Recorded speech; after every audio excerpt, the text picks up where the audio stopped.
ബോധിയെക്കുറിച്ചും നമ്മുടെ 2 day intensive public speaking വർക്ക്ഷോപ്പിനെ കുറിച്ചുമൊക്കെ ഒത്തിരി enquiries നമുക്ക് വന്നുകൊണ്ടിരിക്കുന്നുണ്ട്. അപ്പോൾ എല്ലാവരും വളരെ കോമൺ ആയിട്ട് ചോദിക്കുന്ന ചില ചോദ്യങ്ങളുടെ ഉത്തരവാണ് ഞാൻ ഈ ഒരു വീഡിയോയിലൂടെ പറയുന്നത്. സോ ബോധി എന്ന് പറഞ്ഞാൽ basically as A radio jockey, as A teacher, as A trainer എൻ്റെ അനുഭവങ്ങളും എൻ്റെ അറിവുകളും ഒക്കെ ഞാൻ പങ്കുവെക്കുന്ന എൻ്റെ ഒരു വെർച്വൽ സ്പേസ് ആണ്. ഇവിടെ കുറച്ച് സ്കിൽ ഡെവലപ്മെന്റ് കോഴ്സുകൾ നമ്മൾ ഓഫർ ചെയ്യുന്നുണ്ട്. അതിലിപ്പോൾ ലേറ്റസ്റ്റ് ആയിട്ട് ഓഫർ ചെയ്യുന്നത് ഒരു ഓഫ്ലൈൻ കോഴ്സാണ്. ബിഗിനേഴ്സിന് വേണ്ടിയിട്ടുള്ള പബ്ലിക് സ്പീക്കിംഗ് വർക്ക്ഷോപ്പ് ആണ്. ഇതൊരു ഇന്റൻസീവ് ആയിട്ടുള്ള 2 ഡേ പബ്ലിക് സ്പീക്കിംഗ് വർക്ക്ഷോപ്പ് ആണ്. അടുത്തൊരു ക്വസ്റ്റ്യൻ, ആർക്കൊക്കെ ഈ ഒരു വർക്ക്ഷോപ്പിൽ പങ്കെടുക്കാം എന്നുള്ളതാണ്. സോ തുടക്കക്കാരായിട്ടുള്ള കോണ്ടന്റ് ക്രിയേറ്റേഴ്സ്, എന്റർപ്രണേഴ്സ്, അതുപോലെ തന്നെ സ്റ്റുഡൻസ്, പ്രൊഫഷണൽസ്, ഇവർക്ക് എല്ലാവർക്കും തന്നെ ഈ ഒരു വർക്ക്ഷോപ്പിൽ പങ്കെടുക്കാം.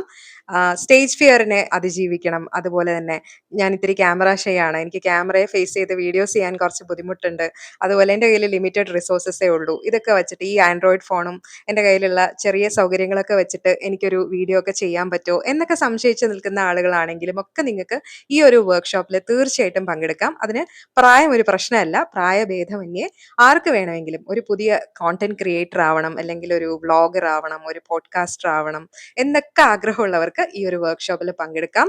അതുപോലെ തന്നെ പബ്ലിക് സ്പീക്കിങ്ങിൽ താല്പര്യമുള്ളവർക്കും ഈ ഒരു വർക്ക്ഷോപ്പ് ബിഗിനേഴ്സിന് വളരെയധികം യൂസ്ഫുൾ ആയിരിക്കും. കാരണം പബ്ലിക് സ്പീക്കിംഗ് എന്ന് പറയുന്നത് നമുക്ക് ഉറപ്പായിട്ടും വേണ്ട ഒരു സ്കില്ലാണ് അല്ലേ. അതൊരു ലൈഫ് സ്കില്ല് തന്നെയാണ്. അത് സ്റ്റേജിൽ പ്രോഗ്രാം ചെയ്യുന്നവർക്കോ അല്ലെങ്കിൽ പൊളിറ്റീഷ്യൻസിനോ മീഡിയയിൽ വർക്ക് ചെയ്യുന്നവർക്കോ മാത്രം ആവശ്യമുള്ള ഒരു സ്കില്ലൊന്നുമല്ല. അത് എല്ലാ പ്രൊഫഷണൽസിനും, സ്റ്റുഡൻസിനും, എല്ലാ മനുഷ്യർക്കും, പ്രത്യേകിച്ച് എന്റർപ്രണേഴ്സിനും ഒക്കെ ആവശ്യമുള്ള ഒരു സ്കില്ല് തന്നെയാണ്.